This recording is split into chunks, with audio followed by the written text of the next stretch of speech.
보니까 부산에 보는 풍경 바다랑 통영의 또 바다가 완전 틀리더라고요. 저희 강안리나 해운대 앞바다 보면은 이제 사진은 동쪽으로 많이 되어 있죠. 그래서 뭐 섬이 이런 섬들도 없고 그냥 망망대해를 바라보는데 통영에 오니까 바다도 비단 뭐 이렇게 깔아놓은 것 같이 잔잔하고 앞에들은 섬들이 막 있고, 근데 유심히 보니까 이게 뭐지 하는 것들이 그때 당시 이제 부표들이었겠죠. 통영에는 어류 양식뿐만 아니라 굴 그리고 멍게 이런 양식도 많이 합니다. 굴도 대한민국에서 통영에 생산되는 게 근 80% 정도가 통영에서 생산되고요. 멍게도 마찬가지입니다. 이게 양식업을 하는 그런 부표들인가 하면서 이런 뒤에 가두리가 보니까 가두리 양식장. 부산에는 가두리 양식장이 없어요. 생각해 보니까. 그럼 이때까지 내가 먹은 밀락동에서 먹은 수산물들은 도대체 누가 만들고 누가 잡아온 거고 어디서 갔지? 바로 통영에서 만들어서 부산으로 가는 겁니다. 여기 서울에서도 여기 가락시장하고 뭐 이렇게 많이 올라오죠. 물론 전라도 지방에서도 올라오는 여수나 뭐 저쪽에서 올라오는 것들도 있지만 통영에서 많이 올라옵니다. 고기들이. 그러니까 제가 어미니까 통영에서 많이 보내봤겠죠. 여튼 이런저런 이유에서 여기 와가지고 이제 형의 얘기를 계속 들어봅니다. 야, 언제까지 용건생활하고 뭐 하고 있을래? 예. 이거 고기만 키우면 뭐 말 그대로 그때 당시엔 꼬시려고 그랬겠죠. 대박이 난다. 한번 키워보자. 왜 대박이 나는데요?를 알아야겠죠. 그러니까 통계 자료를 하나 보여줍니다. 그 통계 자료가 이제 FAO라는 이제 통계 자료인데, 바다에서 잡아 올리는 이 수산물들의 단백질원이죠.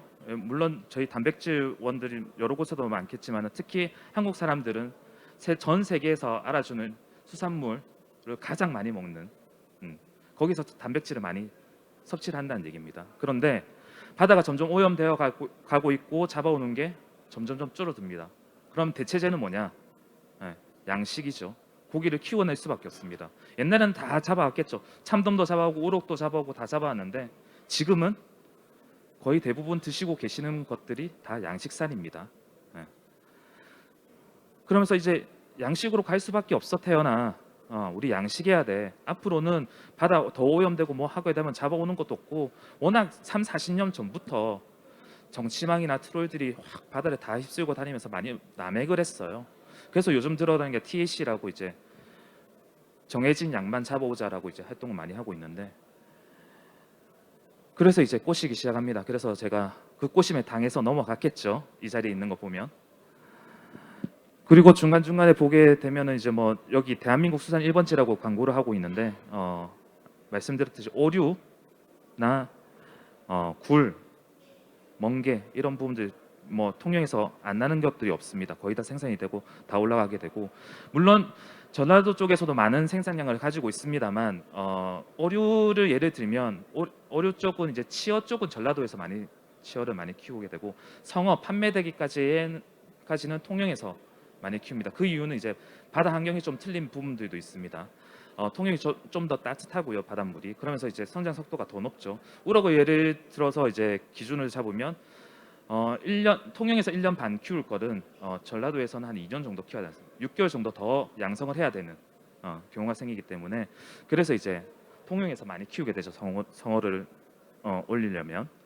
여튼 좀 얘기가 옆으로 많이 빠졌는데, 3월 달에 이제 3월 1일 날 통영시 산양읍 중화마을에 전입을 하면서 제가 촌을 한 거죠. 사실은 그냥 뭐 거기는 업을 하러 간 건 아니고 이제 자리를 잡았습니다. 그리고 양식장을 돌아다니면서 공동체 양식장에 돌아가면서 고기가 어떻게 키우는지 알아야 됩니다. 저도 그냥 앉아서 연구만 하는 게 아닙니다. 저도 이제 사료주고 고기에 대해서 어떻게 알아야 제가 양식업을 창업을 하겠죠. 1년 동안 여러분들이 지금 와가지고 가장 큰 그건 뭐냐면, 내가 기여하고 싶은데 어떻게 해야 돼? 지금 막 마음도 앞서고 여기 또 정부 자금 3억 준다고 하니까 이거 받아야 되고 고민들이 많습니다. 저는 이제 추천을 합니다.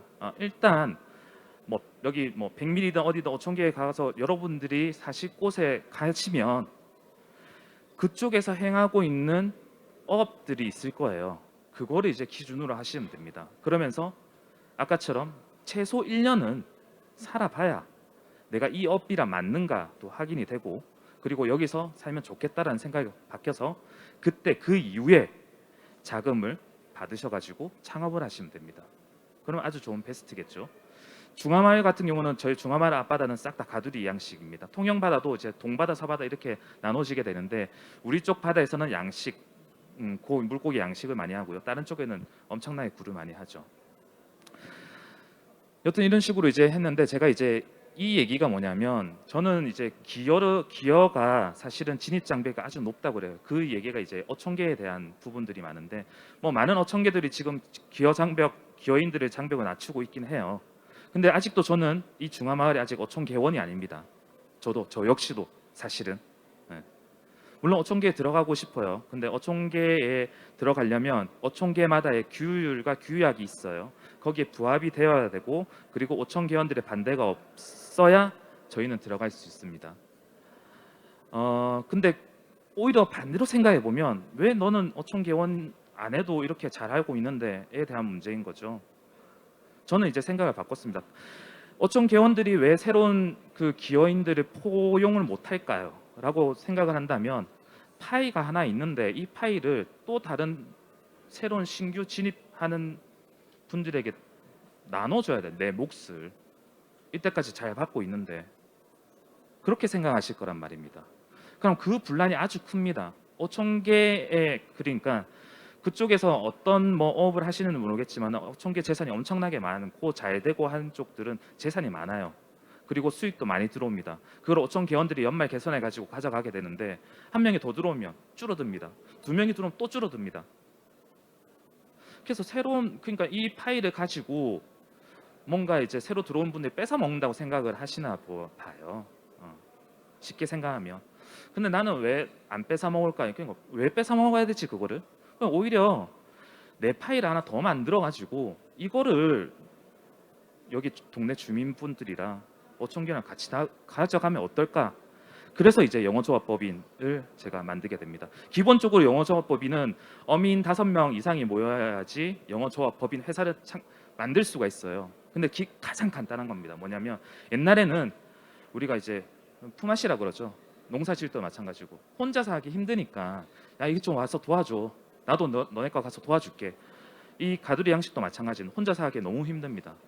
일손이. 그래서 이렇게 모여 있으면 하루하루 매일매일 아침 뭐 7시나 8시 모여가지고 아니면 저녁 늦게 모여가지고 내일 무슨 일이 있는데 여기 도와줄 사람 순번대로 해가지고 도와주자 이거예요. 이게 암묵적으로 하지 말고 법인 우리 맨날 회의를 해야 되니까 회사니까. 그리고 또 고기 키우는 일은 한 70에서 80%가 먹이 주는 일이 가장 큽니다. 먹이를 안 주게 되면 고기가 안 크겠죠. 예.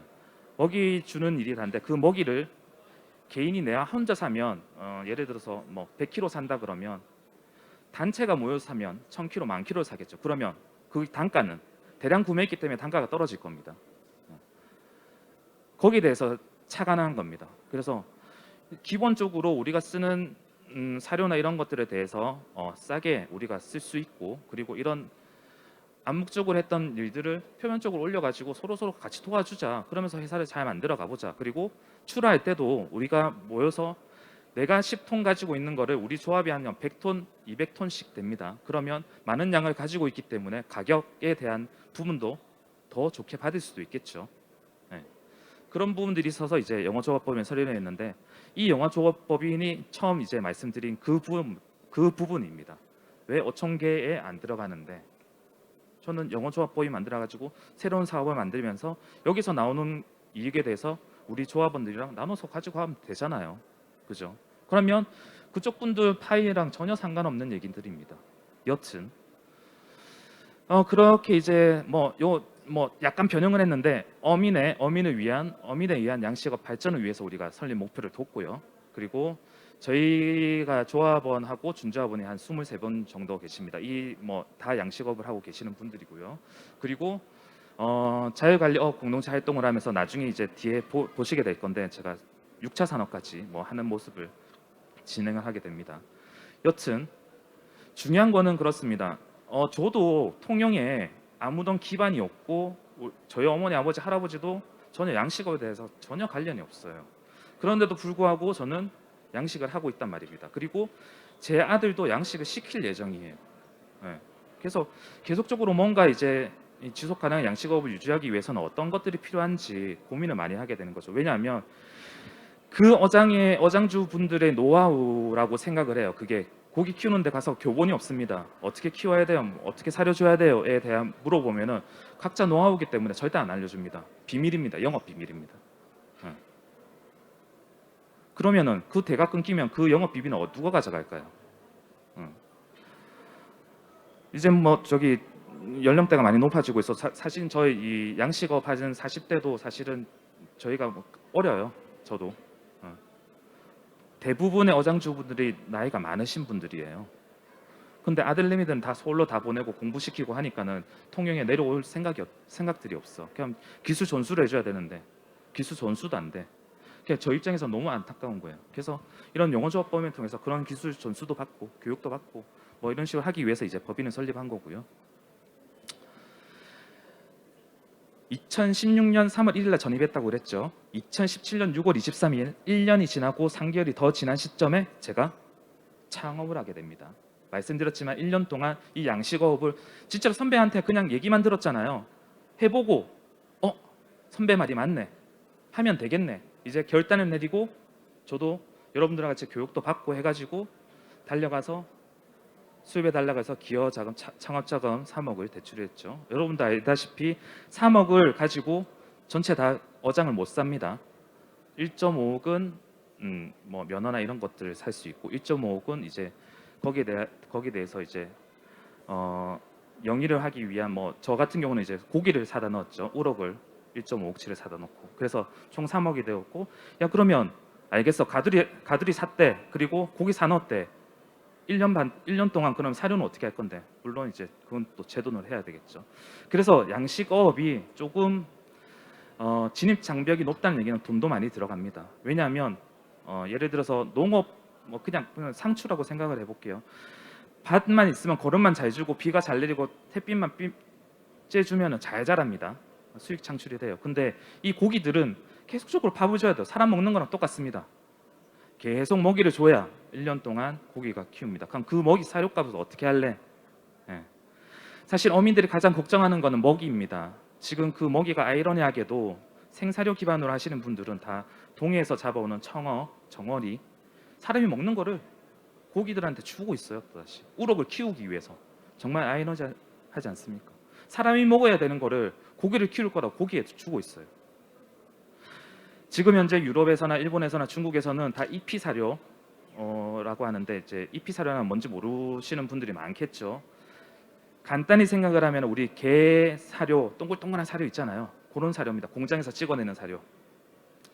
저는 그 이제 이피 사료로 해가지고 주고 있는데 유럽이나 이런 데서는 다 이피 사료로 성공한다 그러는데 왜 우리 한국에서만 생사료 기반으로 가야 되냐? 이피 사료도 충분하다. 근데 옛날 어민들은 이제 이피 사료를 키워보니까 안 코르기 때문에 생사료를 준다라고 말씀하시는데 저는 이제 거기에 대한 충분한 가능성을 봤습니다. 이피 사료. 그게 이제 여기 이제 밑에 나오는데 국립수산과학원 배합연구센터에서 거기서 이제 이피 사료를 데워줄 테니 3만 미는 이피를 줘보고 3만 미는 생사료를 줘봐라. 그래서 어떻게 성장을 크는지 한번 실험을 한번 해보자. 그래서 그걸 실험을 하게 되죠. 거기서 이제 제가 번뜩 생각이 나는 겁니다. 제 여기 왼쪽 사진을 보시면 저게 제가 제일 처음에 구입한 양식장인데 너무 뭔가 너저분하죠. 저게 이제 나무로 만든 나무 가두리입니다.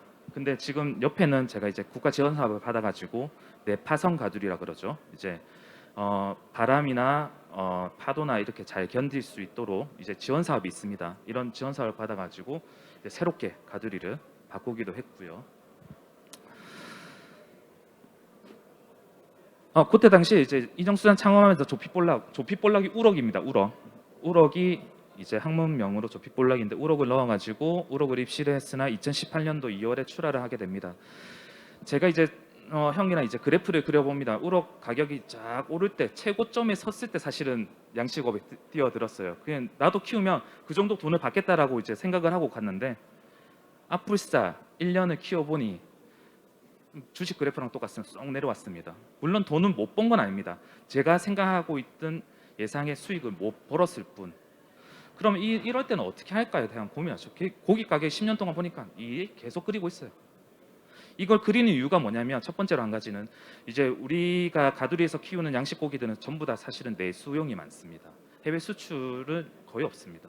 그게 내수의 바탕이니까 내수에서 내수 경제를 이제 하는데 이 가격 결정이 되는 게 수요와 공급인 거죠. 어민들이 많이 키우면 가격이 다운되고 어민들이 적게 키우면 가격이 올라갑니다. 예. 그런 부분들을 왜 계획 생산하지 못할까도 많이 고민을 하고 있어요. 지금도. 여튼 그래서 국내 양식 산업의 새로운 성장을 창출하기 위해서는 새로운 생산 기술이 필요하다고 생각을 한 게 아까 EP 사료 얘기고 요 이제 다음번에죠. 지금 제가 뭐 사료 주는 거랑 뭐 이게 청소하고 있는 모습으로 보이긴 한데 빨간 통 안에 들어 있는 게 이제 EP 사료입니다. 제가 이제 사실은 처음에는 손으로 줬어요. 손으로 이렇게 뿌려주게 되면 손목도 아프고 뭐도 들어야 되고 힘듭니다.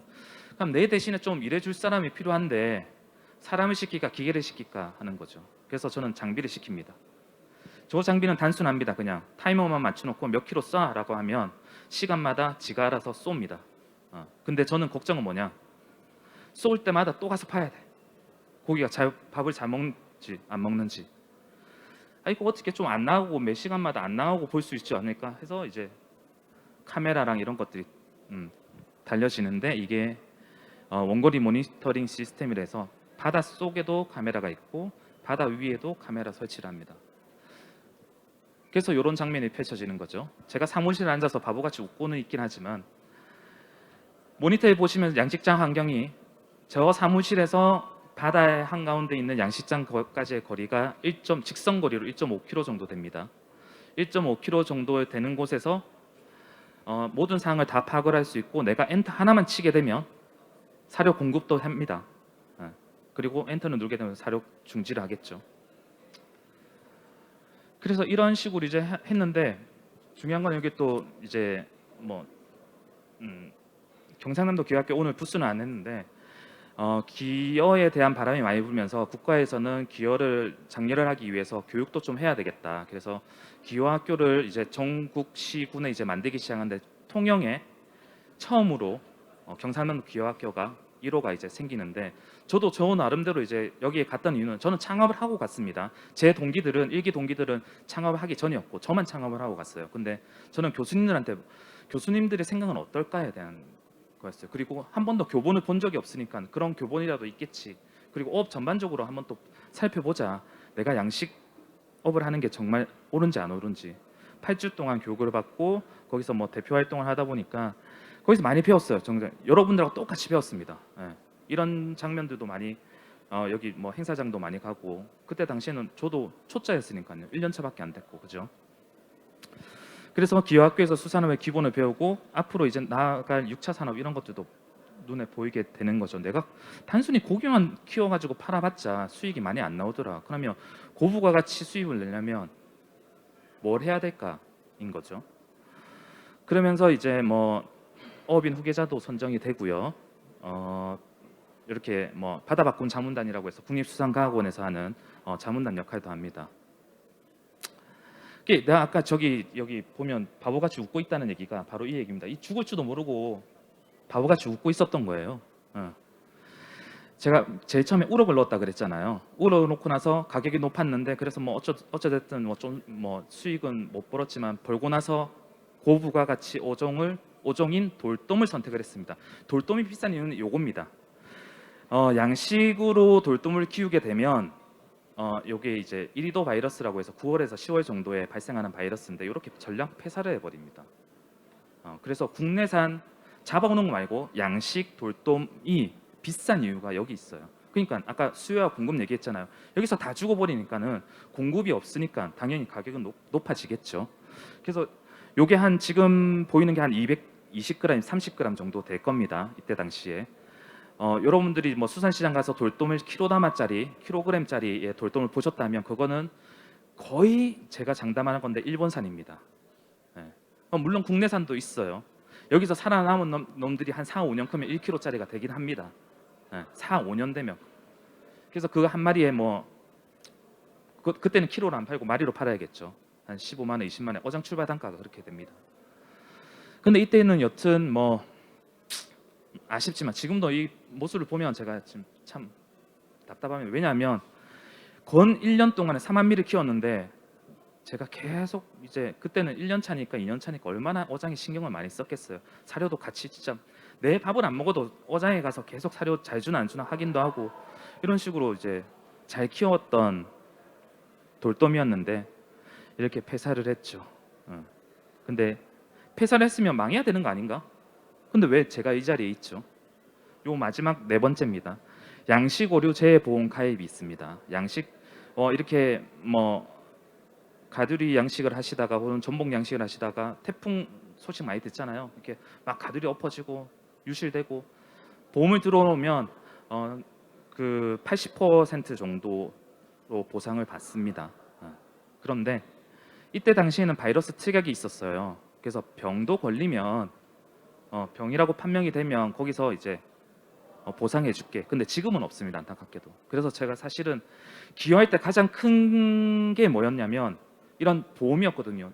기여 초보가 고기를 키웠는데 당연히 죽일 수도 있고 모르니까 이렇게 폐산할 수도 있잖아요. 그때 보상을 해줄 수 있는 뭔가가 있을 텐데 찾아보니까 요 양식 보험이었던 거죠. 그래서 얼른 가입을 하게 됩니다. 양식 보험 가입을 하게 되면 국가에서 50% 지원도 해주죠. 그다음에 지자체에서 또 30% 더 해줍니다. 그러면 제자 부담은 20%밖에 안 듭니다. 그렇게 하면서 양식 보험을 권유를 하고 있는데 여기서 해서 할 만은 많긴 한데 사실은 뭐 지금은 바이러스 특약이 없어졌다 그랬죠. 지금은 자연재해를 받았을 때만 보상을 해줍니다. 근데 이게 없음으로 인해서 사실은 좀 미안한 말씀이지만 양식적으로 좀 생각하시는 분들은 좀 어려울 겁니다. 네. 보상을 못 받으니까. 여튼 통영 요 부분이 좀 빠지긴 했는데 통영에 예를 들어서 100개의 가두리가 있으면 80개의 가두리는 다 우럭입니다. 나머지 20%가 다른 뭐 참돔 뭐 다른 거고요. 여러분들이 여기서 잘 드시는 광어 같은 경우는 이제 무태 사는 양식이기 때문에 제주도에서 많이 하시죠. 네. 통영에서는 한두 가구밖에 없습니다. 거제도 한두 가구, 광어 양식은 다 무태 사는 양식들입니다. 바닥 생물이기 때문에.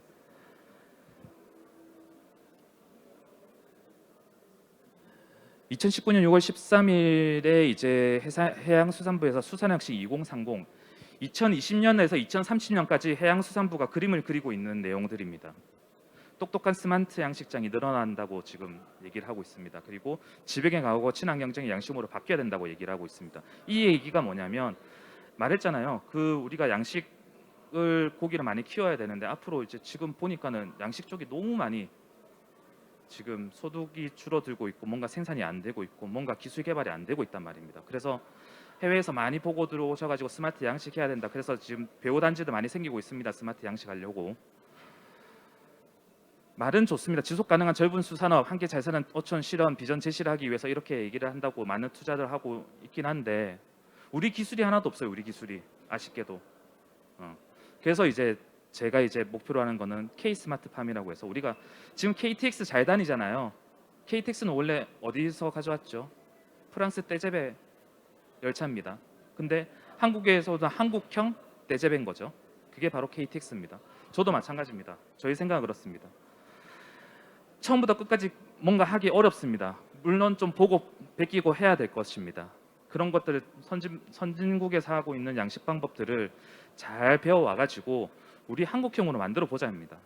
근데 이게 이 장비 하나가 1억, 2억, 3억 아무도 못합니다.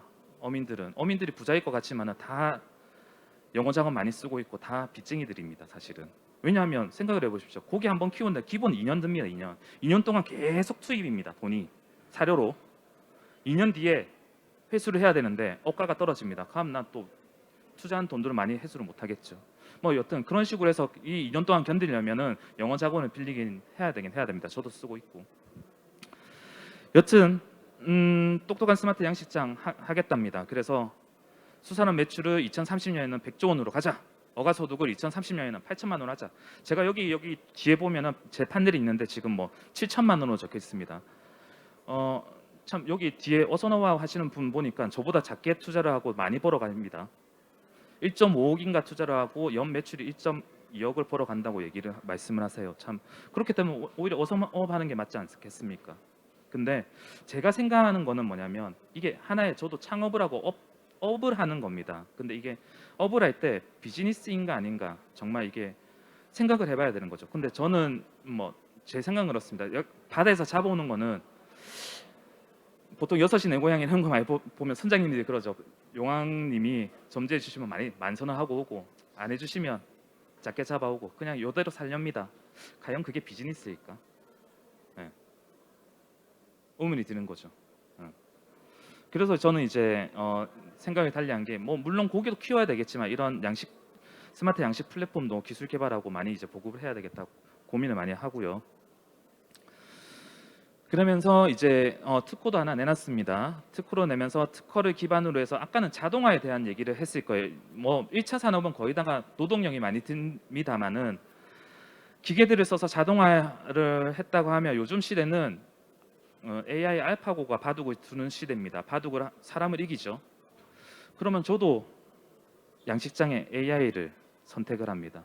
내가 이 자리에 지금 있으면서도 제가 설치한 AI는 계속 사료를 주고 있겠죠. 그 얘기는 뭐냐면 아까는 시간과 양을 토대로 사료를 주고 있었다면 이 상태는 야 내가 없어도 네가 알아서 배고프면 고기들을 파악을 해서 배고프다 생각하며 사료 줘. 배 부르면 사료 주지 마. 그리고 환경적인 요소들을 잘 봐봐. 온도가 높으면 주지 마. 제가 학습을 시키는 겁니다. 여러분들이 뭐 아시는 분은 아시겠지만 그게 되려면 데이터가 많이 쌓여야 되겠죠. 그게 바로 빅데이터에 대한 얘기인 거고 그 데이터를 학습을 시키기 위한 게 바로 머신러닝과 딥러닝 이런 거 많이 들어보셨을 겁니다. 그것들을 학습을 하게 되면 AI가 되는 거죠. 저는 영상 석사 출시도 영상 기반으로 합니다. 그래서 지금 보시게 되는 이 영상에 대해서 활동이나 어류의 활동 모습을 보고 배가 고프지 안 고픈지 제가 학습을 시켜줍니다. 그러면 거기에 비슷한 환경이 돌아오게 되면은 AI가 판단하고 배고프다고 생각하고 고기를 밥을 줍니다. 그리고 배부르라고 생각하면 배부르면 사실은 고기들은 많이 내려갑니다. 그럼 화면에는 아무것도 없어야 되죠. 얘네들이 배부른가 봐 이제. 그럼 고기 사료를 주지 말자라고 이제 명령을 하게 되겠죠. 여튼 그런 식으로 해서 이제 AI를 구성을 하고 있는데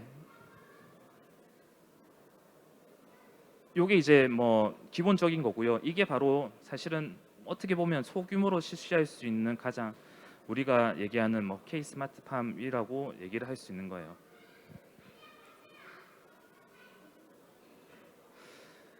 뭐 그래서 다 알겠어. 그래 스마트팜도 알겠고 AI 내용도 알겠는데 왜 좋은 데가 나오는 거죠. 실질적으로 해보니까 어류 성장률이 높아지고 폐사율은 줄어들고 생산성은 높아지고 생산 비용도 줄어들고 그러니까 이 얘기가 뭐냐면 잘 키우고 돈 잘 벌었다라는 얘기인 거예요. 이때 당시에 제가 돌돔을 가지고 있는데 제가 한 스마트 양식으로 한 게 있고 그다음에 비교 대상 어상은 뭐 옆에서 그냥 손으로 주면서 키우신 분들하고 있는데 여름 때 고기 밥을 잘 먹어가지고 이제 가두리 가서 손으로 줘야 되겠죠. 다른 분들은 땀을 뻘뻘이면 주고 있습니다. 저는 에어컨 바람 맞으면서 잘 주고 있나 안 주고 있나 한 번씩만 확인하면 됩니다. 물론 스마트폰으로 봐도 되겠죠.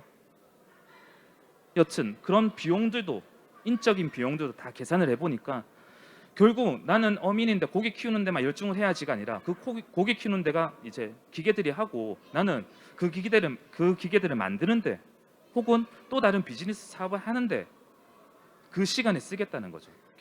그 시간적 비용도 엄청나게 많이 소요가 됩니다. 그리고 아까 이제 마을 공동체를 통한 이제 지금 제가 하고 있는 게 이제 6차 산업인데요. 뭐 1차, 2차, 1차 곱하기 2차 곱하기 3차 하면 6차 산업 아시죠? 어민이 직접 생산도 하고 그리고 그거를 가공도 하고 그거를 유통하고 하는 게 마케팅도 하고 포함해서요. 6차 산업입니다. 제가 6시 내광 나와서 이렇게 하고 있는데 동네 어머니들 부릅니다. 어머니들 그 집안에서 놀면 뭐합니까? 여기 와가지고 고기 손질 좀 해주이소. 어머니들 일자리 창출을 제가 또 해드린 거죠. 이렇게 융화가 되는 겁니다. 그럼 마을에서는 어떻게 생각할 겁니까? 우리 어머니들이 집에서만 있는 줄 알았는데 여기 가서 일을 하시네. 돈을 벌어 오시네. 그리고 이 친구가 이렇게 열심히 하고 있으면 내 고기도 좀 팔아줘라 가공해서. 그래서 뭐 이런 방식으로 이제 하는데 중요한 거는 요거죠. 유기식품이나 ASC 이런 인증들이 있는데 이 인증들이 아까 스마트 양식이랑 조금 뭐 어떻게 보면 연관지어서 말씀드리고 싶은 게 뭐냐면 우리가 이제 경영 장부들을 많이 봅니다. 사료가 얼마만큼 들어갔고 뭐 얼마 뭐 수온이 어땠으면 환경적으로 어땠으면 그런 것들이 다 쌓이고 나중에 되면은 우리 뭐 전사적 관리 ERP라고 하죠. 뭐 그런 식으로 이제 원래 뭐 이렇게 회사는 다 그렇게 돼 있는데 이 나이 드신 분들은 막 다 머릿속에 있거나 아니면 수첩에 있거나 이제 없어졌거나 뭐 판단을 할 수가 없습니다. 그런데 이 스마트 양식을 하게 되면 기계들이 다 기록을 하게 됩니다. 전반적으로 싹 다 기록이 나오게 됩니다. 그 기록이 나오게 되는 게 뭐냐면 이 유기농 많이 들어보셨죠? 이 유기수산물이 똑같은 얘기입니다. 일반적으로 마트에 가면 그냥 상추가 있는데 일반적인 상추가 있고 유기농 상추가 있습니다. 유기농 상추가 500원 정도 더 비싸죠. 근데 소비자들은 뭘 택한다? 내 가족들 먹을 거, 내 아들 먹을 거는 500원 더 주고 유기농 상품을 사더라. 우유도 마찬가지입니다. 이렇게 관리하고 이렇게 키울 수만 있으면 유기식품, 유기수산물 인증도 가능하답니다. 그리고 옆에는 ASC는 유럽에서 만든 사실은 뭐 인증인데요. 간단하게 예를 들면 이 마크가 없으면은 유럽에서는 매대에 못 올라갑니다. 백화점뿐만 아니라 일반 마트에서도 못 팝니다. 이 마크가 없으면. 그래서 저는 이 마크를 왜 붙이면 우리도 아까 말씀드렸던 내수 시장을 뛰어넘어서 해외 수출 한번 해보자. 가공으로 팔떡이나 한어 생선들은 물론 이렇게 서울이나 횟집으로 갈 수 있지만 가공 식품들은 이제 미국이나 유럽이나 보내보자. 우리 우럭 한국에서 걔네들은 우럭은 잘 모릅니다. 사실 먹을 줄은 모릅니다. 그런데 이런 곰곰이 생각해 보면 여러분들 주위의 횟집들 다 보십시오. 우럭이 없는 집들이 없습니다. 사실 우럭은 기본 바탕이에요. 그만큼 우리나라 사람들이 우럭을 좋아한다는 거예요. 우리나라 사람들이 좋아한다면 해외 사람들도 충분히 좋아할 수 있다라는 얘기인 거죠. 그래서 지금 하고 있는 초신선 수산물 유통은 뭐냐면 저희가 지금 행하고 있는 것들이 그렇습니다. 주문을 받게 되면 오늘 지금 여러분들이 주문하시면 저는 내일 아침에 일찍 어장에 가서 주문량만큼 어장에 있는 고기를 가지고 옵니다. 그리고 그 고기들 그 자리에서 바로 가공을 해서 바로 박스 포장을 해서 CJ 택배로 보내줍니다. 그러면 여러분들은 서울에서 제가 그러니까 오늘 잡은 고기를 내일 받으시겠죠. 이거는 물론 우리나라가 유통에 뭐 잘 돼 있어서 그런지는 모르겠지만 택배가 이렇게 잘 돼 있어서 여튼 어떻게 따져보면 제일 신선한 겁니다. 어머니들이 수산시장 가가지고 여기 얼음 위에 있는 생선들 언제 잡아왔을 거라 생각을 해서 언제 죽었을 거라고 생각하십니까? 그렇게 따지고 보면 제가 가공해서 만드는 상품들은 주문 즉시 바로 이제 다음날 바로 잡기 때문에 여러분한테 가정에서 드실 수 있는 건 최고 신선한 고기다라고 입증하게 될 거고, 그리고 일요일 날 제가 이제 여기 올려놨는데 아마 그 경매 진행하게 될 건데요. 많이 참석 부탁드리고, 여튼 이런 식으로 이제 요게 이제 바로 얘기했듯이 새로운 파일을 만들어서 오히려 어촌계랑 뭔가 이게 분란이 없게끔 새로운 사업을 하면서 오히려 어촌계원들인 어머니들 모시고 이제 장사를 하는 거잖아요. 그래서 이제 6차 산업까지 이제 발편을 가게 되는데 이런 이제 비즈니스에 대한 얘기인 겁니다. 마지막으로 제가 이제 이 비즈니스 기여라는 게 그냥 여기 와가지고 여러분들 보시고 어촌에 가가지고 어촌에서 살고 그냥 뭐 나는 편하게 살래 하시는 분들도 있고, 난 여기서 어떤 식으로 어떻게 해가지고 어떤 업을 해서 또 다른 뭔가 좀 창출할 수 있었으면 좋겠어에 대한 부분들을 많이 고민하고 계실 텐데, 제가 생각하는 기여는 단순히 어민이 되는 것이 아니라 어촌에 와서 정말 새로운 비즈니스를 저도 만듭니다. 여러분도 충분히 만들 수 있습니다. 그게 왜냐하면 여기서 서울에서든 부산에서든 하는 거는 다 레드오션이란 얘기는 뭐냐, 경쟁자들이 너무 많습니다. 내가 이기려면 그 경쟁자들을 꺾어야 되겠죠. 근데 바다에 와서 보니까 저 같은 경우는 너무 할 일이 너무 많은 거예요.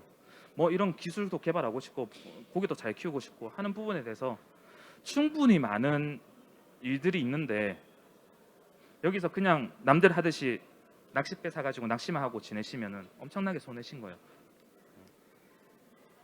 여튼 뭐 이런 얘기들을 저희가 이제 공감되는 얘기들을 정말 평범한 지금 와서 여러분들이 네 평범하지 않다라고 생각하는데 저는 정말 4년 전, 5년 전에는 여러분들과 같이 이런 교육생이었습니다. 교육생.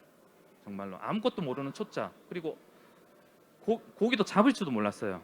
그래서 우럭 찔려가지고 병원에 실려가고 그랬습니다, 진짜. 근데 지금은 능숙하게 우럭 손질을 하죠. 제가 판매하고 있으니까. 여튼 그래서 이제 어촌에서 창출할 수 있는 미래 가치가 무엇인지, 어떤 새로운 비즈니스를 개발을 해야 되는지 고민을 하시는 것들이 여러분들이 1년 동안 이제 그 가정을 고민하시다 보면은 내가 창업을 해야지. 그때 이제 자금 빌리시는 겁니다. 이 자금에 대해서 많이 이제 고민들을 많이 하시는데, 자금은 다 생각하고 나셔서 내가 얼마만큼 빌리고 그 자금 계획도 세워야 되겠죠. 무작정 3억 빌려준다니까 3억 다 갖다 부으면 이거 주는 돈 아닙니다. 융자 사업입니다. 제가 갚아야 될 겁니다. 아시겠지만 5년 동안 이자만 상환을 하고 10년 동안 분할 상환을 하게 되죠. 총 15년짜리죠. 3억 빌려서 3억을 갚아야 되면 그 기간 동안 나는 어떤 사업을 해서 어떻게 돈을 벌어야 될지도 고민을 해봐야 되겠죠. 제가 빌린 돈이기 때문에. 많이 어려워졌을 수도 있어요. 요즘 이제 기여하시는 분들도 쉽게 생각하고 돈을 많이 빌려서 이제 하셨는데 사업이 잘 안 되다 보니까는 이제 파산하시고 하시는 분들도, 돌아가시고 하시는 분들도 있는데, 그렇다 보니까 수협에서는 더 좀 뭐라 그럴까, 좀 악착같이 보죠. 자기들 이제 수익이 계속 떨어지고 이제 부도가 난다 그러니까. 여튼 제가 여기 통영 바다나 뭐 어떤 바다를 볼 때는 정말 우리 영어조합법인 이름도 블루오션이긴 하지만은 정말 블루오션이다. 이 바다에서 할 수 있는 너무 많다. 물론 무태서도 많이 할 수 있겠죠. 그래서 제가 보는 입장은 그렇습니다. 그래서 여러분들도 이 평범한 친구가 이 자리에서 이렇게 얘기하기까지의 많은 고민을 했구나라고 생각을 당연히 하시겠죠. 지금부터 하셔야 됩니다. 1년 동안 하셔가지고 여기에 계신 모든 분들이 이 자리에 오실 수 있는 날이 있을 거예요. 분명히 저처럼. 그런 날을 기대하면서 여기까지 제 얘기를 하고요. 좀 시간이 좀 지났죠? 얼마나 됐어요? 여튼 아까 나 Q&A 시간을 많이 가질 거라 생각했는데 제가 하다 보니까 너무 말이 많아요. 여튼 궁금한 점 있으시면은 손 들고 얘기해 주시면 어떤 얘기라도 좋습니다. 굳이 어류 양식 쪽 아니라도 좋습니다. 말씀 잘 들었습니다. 네. 양식장에 대한 투자비는 어느 정도 들으셨고 거기에 대한 뭐 이렇게 수익률이라 그러죠. 매년 이렇게 체크를 하면 어느 정도 나오는지. 보통 이제 양식장은 제가 규모를 아까 말씀 안 해드렸구나. 양식장이 얼마나 크냐면요. 꼴랑 0.25헥타입니다. 얼마 안 크죠. 제가 구입한 게 0.25헥타입니다. 그리고 가두리로 그럼 몇 조인데 보통 수조로 얘기 많이 하시잖아요. 정사각형 12m, 12m의 가두리 형태가 3개 반 있는 게 0.25헥타입니다. 7개가 있으면 0.5헥타입니다. 12 기준으로. 물론 각 지역들마다 뭐 10m, 10m 짜시는 분들도 있고 8m, 8m 짜시는 분들도 있고 뭐 한데, 여튼 기본적으로 12 하면은 0.25헥타는 3조 반이고, 제가 이 3조 반을 구입하면서 1.5억을 썼어요. 그리고 부가적으로 아까 말씀드렸지만 보통 다 3억 정도 다 들어갔습니다. 왜냐하면 치어들 사야 되고 뭐 양식 기자들 사야 되고, 추가로 아까 그 잎이 주는 사료 기계도 있죠. 그것도 사실은 지원받아서 사면 더 좋은데 그때는 몰랐어요. 이런 지원 사업들이 있는지. 그때는 스마트 양식이고 뭐고 그런 게 잘 없었던 시절이다. 불과 5년 전에도 다 제 돈으로 넣었는데, 하다 보니까는 그게 이제 지원 사업들로 나오고, 이제 지원 사업들 받아서 자부담만 어느 정도만 부담을 하면 지원 사업으로 구입할 수 있는 장비들이 있습니다. 그리고 기본적으로 수익 아까 말씀하셨는데 생산자 입장에서는 보통 이제 우리 제조업 하는데 한 20%면은 많이 버네, 라고 수익률이 20%면 괜찮네라고 하는데, 사실은 요거 기본적으로 뭐 이렇게 차포 다 떼고요. 기본적으로 고기 키우면 40%입니다. 순수 수익률이 40% 보고 시작을 합니다. 그래서 고기가 그 사이에 뭐 내가 잘못 키워서 죽고 나면 그 퍼센테이지가 계속 낮아지겠죠. 물론 딱 40%라는 얘기가 이제 뭐 정해진 건 아니고, 제가 생각하는 거는 이제 40%대쯤이다 라고 이제 얘기를 하고 있습니다. 혹시 또 다른 질문들 뭐 서 계신 분들도 계시면 판로를 다시 한번 부탁드리겠습니다. 아무리 생산을 잘 하더라도 판로가 없으면 그 수익을 창출할 수가 없잖아요. 그 판로를 개척할 수 있는 어떤 노하우나 방안이 있나요? 고기 잡아오는 거랑 마찬가지고 우리가 위판한다 그러죠. 저희가 다 키우고 나면 위판합니다. 수협에. 예, 수협에 위판하면 됩니다. 양식 고기도 위판합니다. 예. 이 또 유통 쪽으로 많이 또 말씀을 드리고 싶은데 저희가 이제 키우는 사람 이제 출하를 신청을 하죠. 그럼 수협에서 이제 야 고기 팔고 싶으니까는 뭐 배를 들고 오든지 차를 들고 이제 뭐 오세요. 그 가격 얼마인데요? 출하해 보고 이제 가격에 대해서 이제 그러게 물 빼고 와서 고기를 퍼간다든지 아니면 차도순이 와가지고 차에서 바로 싣고 바로 서울로 출발하든지 뭐 여튼 중매인들이 있습니다. 수협에 속해 있는 중매인들이 있고 그리고 따로 수협에 안 속해 있는 중매인들이 있어요. 근데 수협에 위판한다는 얘기는 수협에서 가져갔기 때문에 돈은 정확하게 꽂히겠죠. 근데 일반 중매인들한테 가면은 그 돈이 언제 들어올지도 모릅니다. 그래서 옛날에는 그랬어요. 진짜 현금 싸들고 왔어요. 요즘 이제 핸드폰으로 다 되니까 이제 출발하면 돈 쏴라 내 통장에 들어와야 됩니다. 근데 그게 이제 좋아지다 보면은 나중에 위쪽에서부터 시작되는 거죠. 하나씩 하나씩 부도가 나게 되면 제 돈도 못 받을 수도 있습니다. 근데 수협에 위판하게 되면은 수협에 속해 있는 중매인들은 다 자기 보증금을 다 걸어놓죠. 보증금만큼만 자기도 매입을 할 수 있기 때문에 뭐 어민들 입장에서는 뭐 수협을 통해서 하는 게 가장 안정적이다. 그리고 수협은 가면 뭐 먹는데 1% 정도 먹어요. 자기들도 1,000만 원치 팔면 10만 원 먹어요. 네. 그래서 이제 도와주는 거죠. 네. 그래서 팔로에 대해서는 걱정이 없어요. 아까 말씀드렸잖아요. 우럭은 전국 어느 지방에 횟집에 가면 다 있는 겁니다. 키우기만 키우면 네. 팔로는 다 있습니다. 그리고 내수 시장은 다 내수가 되기 때문에. 근데 참돔 같은 경우가 있죠. 요번에 작년에 뭐 아시겠지만은 일본에서 올림픽을 하기로 해서 참돔을 많이 양성을 했어요. 근데 올림픽을 안 한 바람에 그 참돔들이 어디로 왔습니까? 다 국내로 수입 들어왔죠. 그럼 참돔 가격이 떨어졌겠죠. 아까 공급 얘기를 했잖아요. 우리도 공급하고 있는데 일본산이 확 들어와가지고 싸게 단가를 내춥니다. 그러면 우리 국내산이니까 단가가 높아야 돼. 아무도 손 안 냅니다. 가락시장 가보십시오. 일본산 다 사요. 일본산 다 풀어버립니다. 여튼 그런 뭐 가격적인 뭐 단가가 좀 있을지 모르겠지만은 팔로에 대해서는 전부 다 있습니다. 네. 또 다른 질문 예. 네 잠시만 여기. 네. 그 직접 어업을 하는 것도 좋은데 뭐 투자라든지 또는 뭐 장기적으로 볼 때 간접 투자라든지 펀딩 같은 거를 투자할 수 있는 그런 방법은 없나요? 방법 있습니다. 영어조합법인을 통해서 가능합니다. 네. 저도 사실은 인형수산이라는 거 창업을 했다고 했잖아요. 제 사업자 등록증 인형수산이 있습니다. 영어조합법인은 어떻습니까? 아까 어민들이 모여서 만든 회사라고 했습니다. 저같이 어민이 5명 모여서 영어조합법인을 만들었습니다. 이 영어조합법인을 만들어낸 이유가 아까 조합원, 준조합원 얘기를 했잖아요.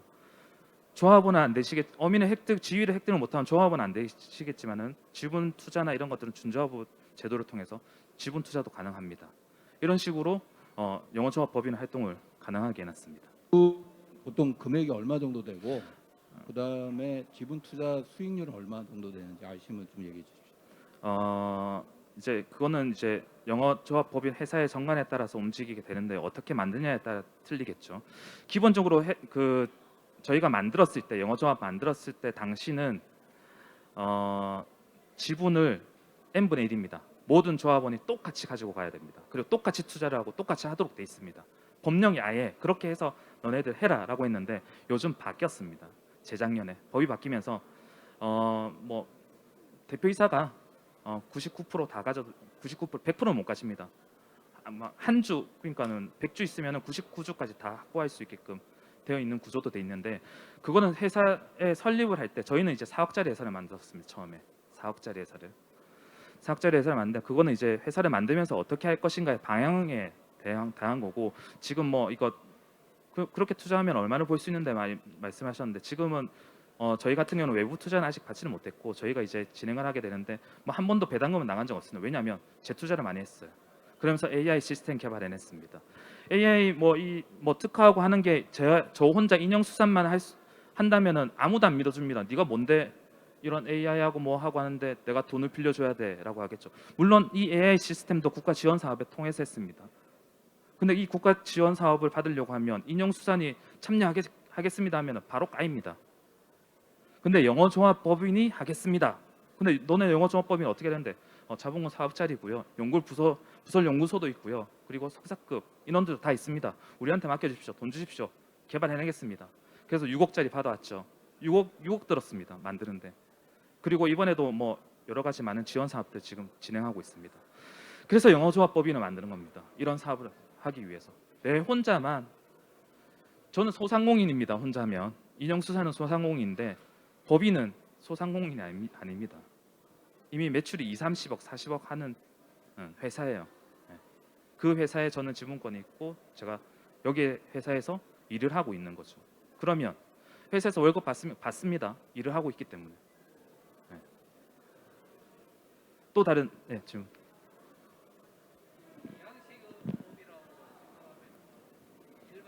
네, 다시 한번 부탁드리겠습니다.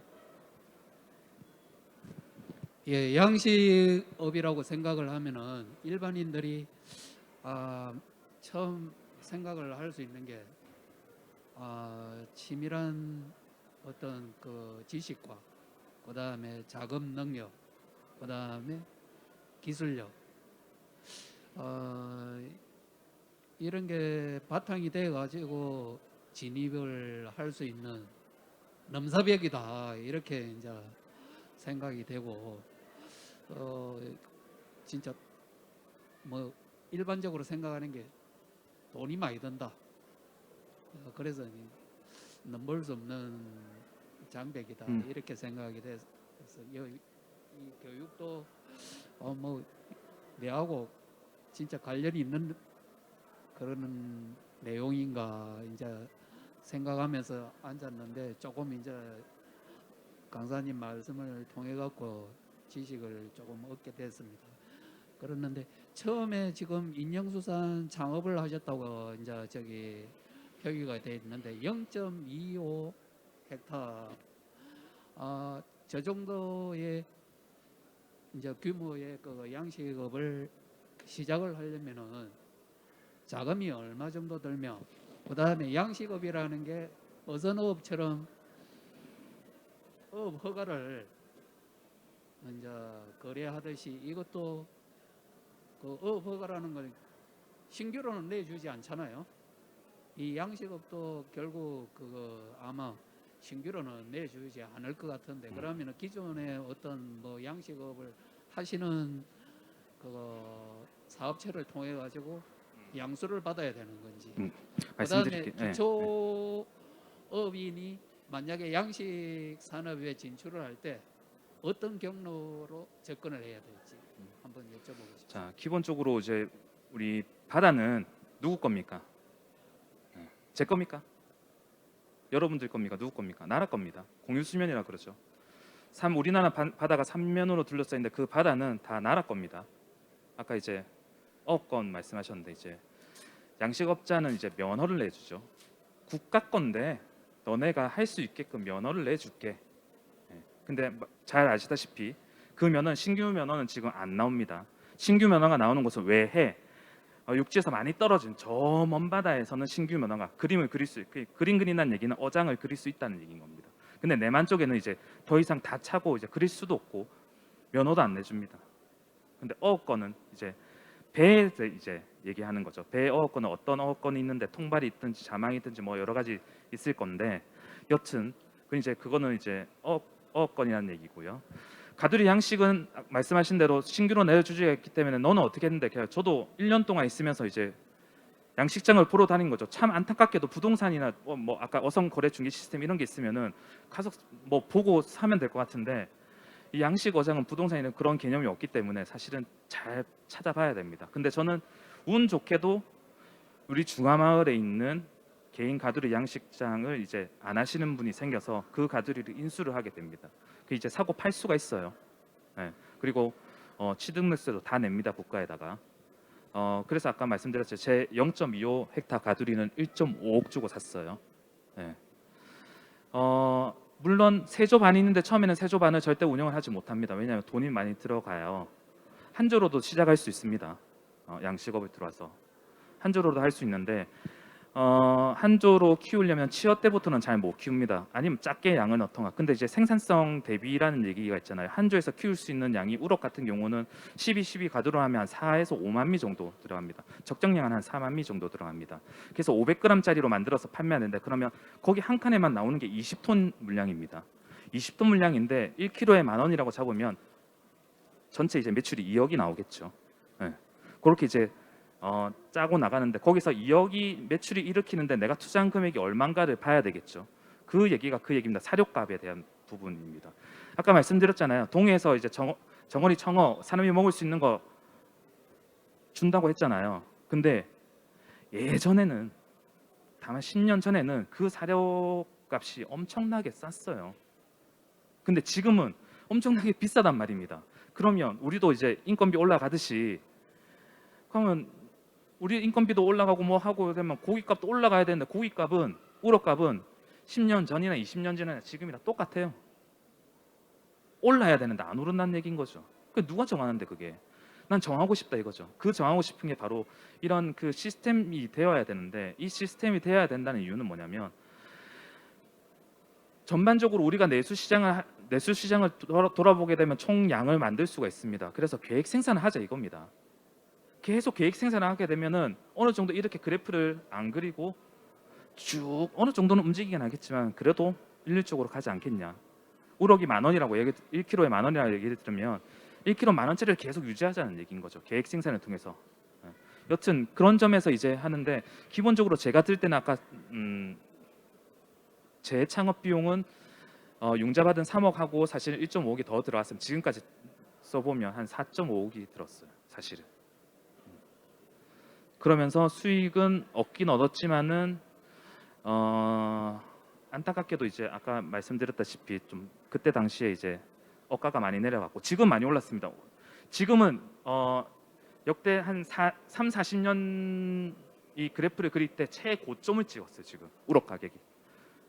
여러분도 요즘 홈쇼핑에서 뭐 방건조 우럭 많이 사셔야 되는데 없어진 이유가 원물값이 너무 높다 보니까 방건조 생선을 못 만들어내고 있어요. 저희한테도 이제 우럭 좀 달라고 홈쇼핑 회사에서 전화해 주는데 원물값이 이렇게 되는데 너네 맞출 수 있나? 왜냐하면 걔네들은 39,900원 이런 식으로 많이 하잖아요. 딱 가격이 정해져 있습니다. 판매 가격은. 여튼 우럭값 원물이 오르다 보니까는 이제 많이 못 맞추는 경우가 있는데 이런 경우도 있더라 이 말입니다. 여튼 그런 쪽에서 이제 아까 어권 얘기 말씀드렸고 돈 들어가는 얘기 말씀드렸고 또 뭐가 남았죠?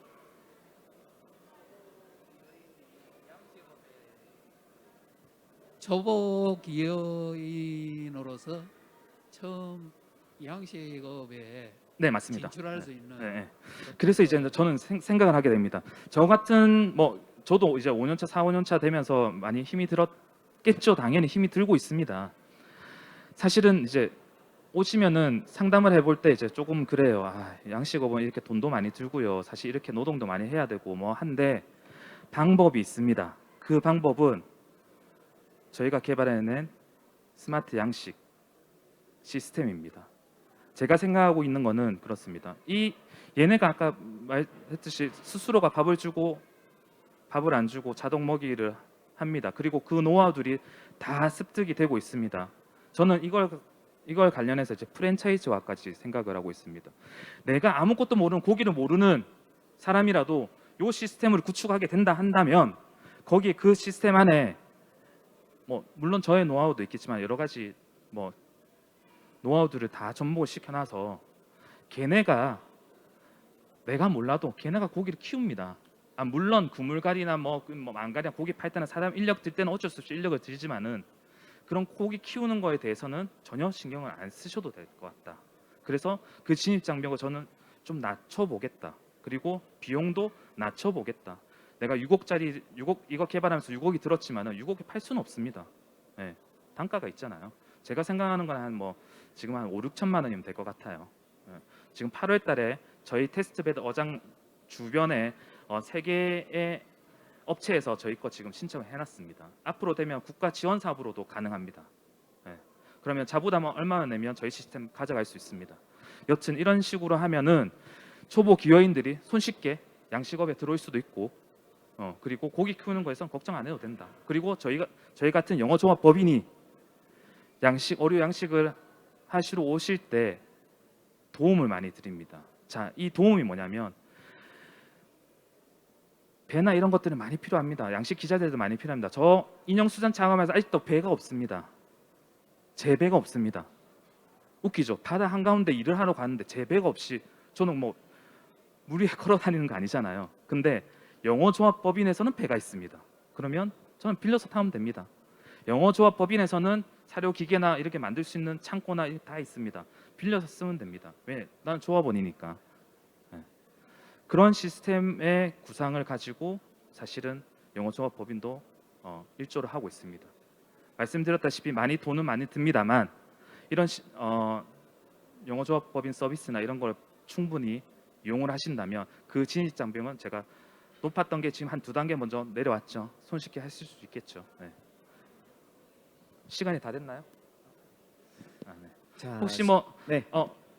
제가 여기 부스를 하나 마련하고 있어요. 물론 마치시면 가시겠지만 내일까지 제가 있을 테니까요. 언제든지 그냥 오셔가지고 문의하셔도 되고 제가 통영에 내려가서도 여러분들 제 연락처 다 드릴 테니까요. 언제든지 궁금한 거 있으시면 연락을 주시면 제가 기어닥터잖아요. 저도 열심히 활동하도록 하겠습니다. 네, 이상으로 오늘 강의 마치도록 하겠습니다. 감사합니다. 네, 정말 무려 1시간 동안 여러분들을 위해서 열정 강의해 주신 우리 김태현 이사님께 다시 한번 뜨거운 박수 보내주시기 바랍니다. 자, 여러분 정말 오늘 좋은 메시지를 전달해 주셨습니다. 정말 궁금하신 사항들 많을 거라고 생각이 드는데요. 뒤에 보시면 저희 질문 보드가 있습니다. 2021년 기억이촌 박람회 무엇이든 물어보세요. 내일 또 11시에 프로그램이 진행이 되는데 또 유튜브로도 여러분들께서 참여하실 수 있으니까 혹시나 궁금하신 사항 있으면 적어주시고 또 포스트잇 붙여주시면 되겠습니다. 각 전문 분야의 또 전문가님들께서 답변을 주실 예정입니다. 자, 그리고 다시 한번 안내 말씀드리면 주말 교육 3기 교육생분들은 이제 종료가 되면 무대 뒤쪽으로 이동해 주시고 한 줄로 서 계시면 저희 진행위원이 한 명 한 명 또 이제 스탬프를 찍어드리도록 하겠습니다.